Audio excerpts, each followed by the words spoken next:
So माझ्या जेवणात non veg नाही आहे म्हणजे माझं आणि माझ्या फॅमिलीचं काहीतरी नुकसान होतं आहे का, ही संकल्पना ॲब्सल्युटली मिथ आहे. हे जराही मानू नका. आपल्या संस्कृतीत खूप छान जेवण, असं चौरस जेवण आपण जेवतो. त्यामुळे कुठलाही महिना असू देत किंवा तू पूर्ण व्हेजिटेरियन असू देस, आयुष्यभरात कधी नॉनव्हेज खाल्लेलं नसलंस तरीही आपल्याला व्हिटॅमिन बी डेफिशियन्सी होत नसते.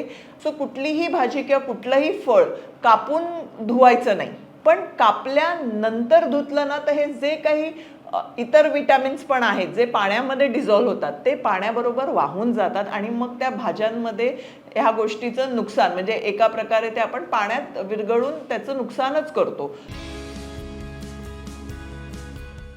कशा आहात सगळ्या? मी Pratiksha Kadam, chief dietitian from Kokilaben Dhirubhai Ambani hospital, Navi Mumbai.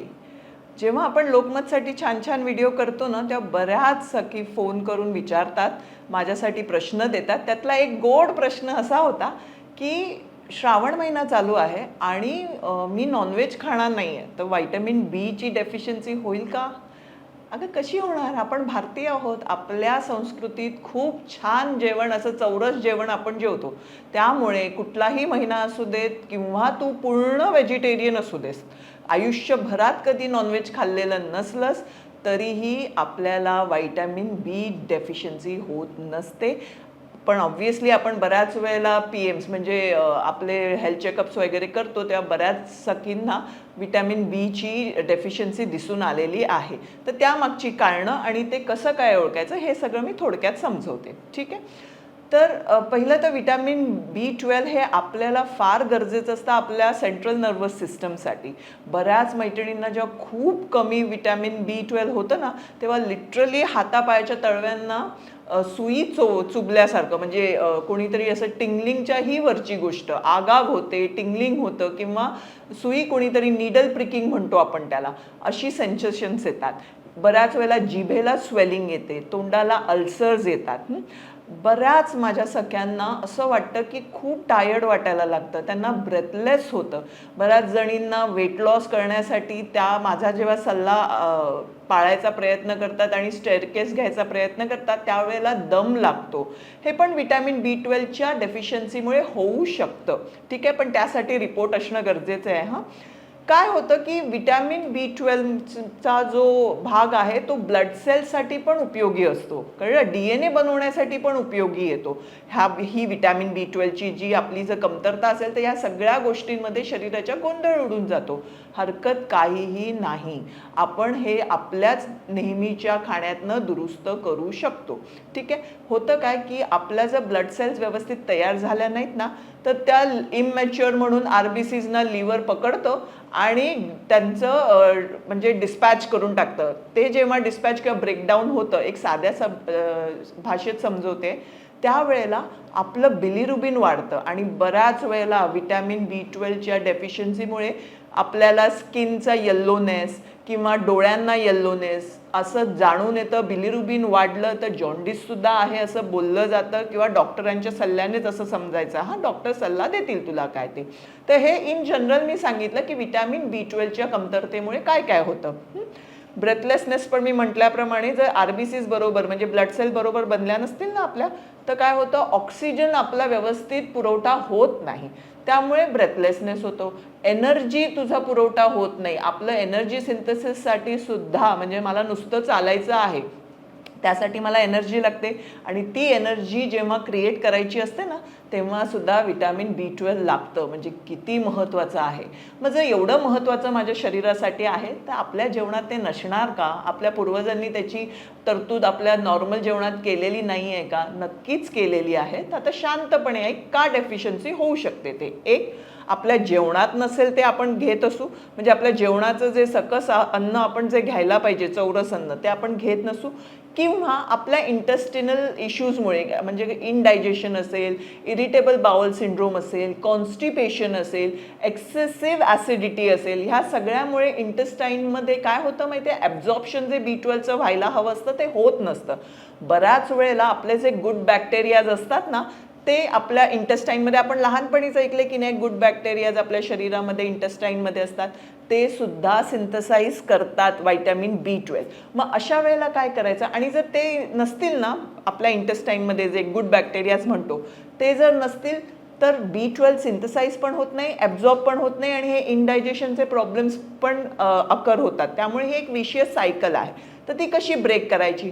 जर तू नॉनव्हेज खात असशील तर शेलफिश वगैरे जे असतं, एग असतं, त्याच्यामध्ये तुला ॲम्पलमध्ये मिळणार, ठीक आहे. पण मी नॉनव्हेजचा भाग न जास्त बोलता मी व्हेजिटेरियन फूडमध्ये पण आपल्याला मिळू शकताचे काही उदाहरणं देते. सगळ्यात महत्त्वाचं म्हणजे जेव्हा आपण गुड बॅक्टेरियाज आपल्या इंटेस्टाईनमध्ये असले पाहिजे, ज्यामुळे आपलं व्हिटॅमिन B12चं ॲब्झॉर्प्शन आणि सिंथसिस वाढू शकतं, त्यासाठी सगळ्यात बेस्ट म्हणजे दही, कर्ड किंवा बटर मिल्क त्या फॉर्ममध्ये. प्रीबायोटिक, प्रोबायोटिक ह्याच्या कित्येक ॲडव्हर्टिजमेंट आपण बघतो की नाही. तर ते सगळं करण्यासाठी परत एकदा पैशाची काहीही इन्व्हेस्टमेंटची गरज नाही, किंवा जाऊन काही विकत आणायची गरज नाही. आपल्या घरी पारंपरिकरित्या रात्री जसं आपण दही लावतो आणि दुपारपर्यंत किंवा 3-4 वाजेपर्यंत ते संपवतो आपल्या नॉर्मल जेवणात, दुपारच्या दुसऱ्या दिवशीच्या 3 ते 4 पर्यंत ते दही वापरायचं पूर्ण घरातल्यांसाठी. त्यामुळे आपल्याला छान जे काही चांगले बॅक्टेरियाज इंटेस्टाईन्समध्ये पाहिजेत ते मिळतात. त्यानंतर आपले जे नॉर्मल स्प्राउट्स, म्हणजे आपली कडधान्य जी असतात ना, ती कडधान्य नुसती भिजवायची नाही, तर स्प्राउट्स करायची. इवन गव्हाला सुद्धा आपण स्प्राउट करू शकतो, त्याला सुकवू शकतो स्प्राउट नंतर, आणि त्याचंही चांगलं पीठ करून सत्व करू शकतो.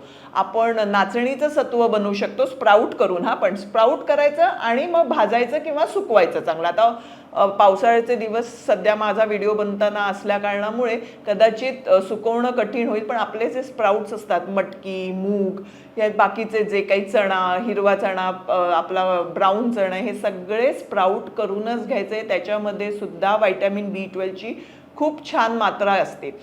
तिसरं आणि सगळ्यात महत्त्वाचं म्हणजे आपण जे फर्मेंट करून, म्हणजे महाराष्ट्रीयन लोक आंबोळी करतात, धिरडे करतात, पुन्हा साऊथ इंडियन आपल्या कम्युनिटीमध्ये डोसे असतात, इडली असते, गुजरात्यांमध्ये हांडवा असतो, ढोकळा असतो, हे सगळे फर्मेंटेड प्रोडक्ट्स आपल्या इंटेस्टाईनला खूप छान बॅक्टेरियाज देतात. त्यामुळे आपलं B12 वाढू शकतं, ठीक आहे. जे काही सीझनल फ्रूट्स आणि फूड आहे ते तुम्ही नक्की घ्यायचं. व्हीट ग्रास म्हणून आपण ऐकलेलं आहे, पण त्यासाठी कुठल्याही बाजारच्या प्रोडक्टबद्दल मी म्हणत नाही आहे.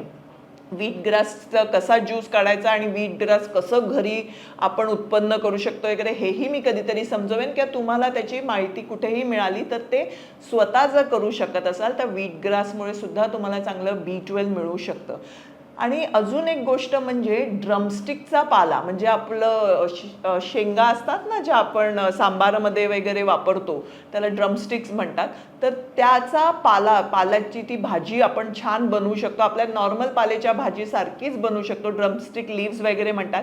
त्याच्या बऱ्याचशा पावडर्स वगैरे बाजारात उपलब्ध आहेत, पण मी त्या गोष्टींमध्ये पडत नाही आहे. मला हवं आहे की तुम्ही ड्रमस्टिकचा पाला विकत घ्यावा, किंवा जर आसपास कुठे अवेलेबल असेल, कारण का सगळ्याच माझ्या मैत्रिणी काही मेट्रो सिटीमध्ये नसतील, बऱ्याचशा मैत्रिणी वेगवेगळ्या ठिकाणी अशा गोष्टी अवेलेबल आहेत तिकडेही असतील. तर जर तुम्हाला ते मुबलक प्रमाणात अवेलेबल असेल तर ह्या पाल्याची भाजी तुम्ही करून खा, त्यामुळे सुद्धा B12 आपलं वाढतं. सो माझ्या जेवणात नॉनव्हेज नाही आहे म्हणजे माझं आणि माझ्या फॅमिलीचं काहीतरी नुकसान होतंय का, ही संकल्पना ॲब्सोल्युटली मिथ आहे, हे जराही मानू नका. आपल्या डे टू डे जेवणामध्ये B12 फार मुबलक प्रमाणात असतं, भाज्यांमध्ये असतं, फळांमध्ये असतं. एक गोष्ट अशी लक्षात ठेवायची की B complex, in general B हे पाण्यामध्ये विरघळून जाणारं व्हिटॅमिन असतं. सो कुठलीही भाजी किंवा कुठलंही फळ कापून धुवायचं नाही.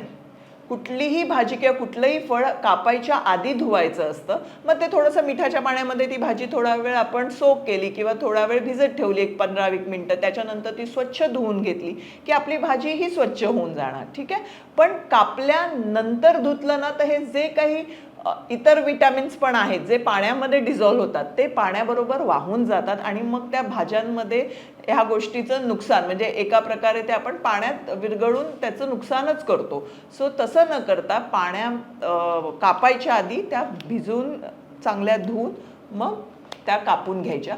तर व्हॉट आय सजेस्ट की तुम्ही ह्या ज्या छोट्या छोट्या टिप्स आहेत त्या जर फॉलो केलात तर तुमचं विटॅमिन B12 कधीही कमी होणार नाही, रादर पूर्ण तुमच्या फॅमिलीचं सुद्धा B12 कमी होणार नाही. सो प्लीज फॉलो दिस आणि टेक केअर.